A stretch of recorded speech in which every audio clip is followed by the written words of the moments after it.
তাহলে এতক্ষণ পর্যন্ত আপনারা তো জেনেই গেছেন যে কৃষক বন্ধু প্রকল্প বন্ধ হচ্ছে না, আর এই ফর্মটা ফিল আপ করে কৃষক বন্ধু প্রকল্পে রিভেরিফিকেশন করতে হচ্ছে। কিন্তু তার মধ্যে অনেকেই এই প্রবলেমে পড়ছেন যে কৃষক বন্ধু আইডিটা তারা খুঁজে পাচ্ছেন না। তাই এই ভিডিওতে আমি কৃষক বন্ধু আইডি পাওয়ার জন্য আপনাকে দুটো পদ্ধতি বলবো।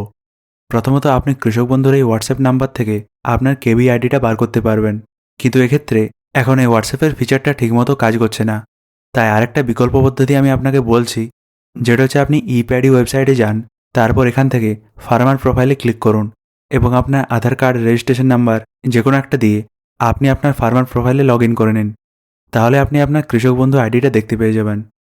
আর তাতেও যদি আপনার কাজ না হচ্ছে, তাহলে আপনি আপনার বাড়িতে জেরক্সের ফাইলটা চেক করুন। আপনার কোনো না কোনো ফাইলে আপনার এই কৃষক বন্ধু আইডিটা আপনি খুঁজে পেয়ে যাবেন। কিন্তু আমার মনে হচ্ছে এই দ্বিতীয় পদ্ধতিতে আপনার এই সমস্যার সমাধান অলরেডি হয়ে যাবে। আর ভবিষ্যতে এরকম ভিডিওর জন্য আপনি আপনার ফোন বন্ধুকে সাবস্ক্রাইব করুন। ভিডিওটি দেখার জন্য ধন্যবাদ।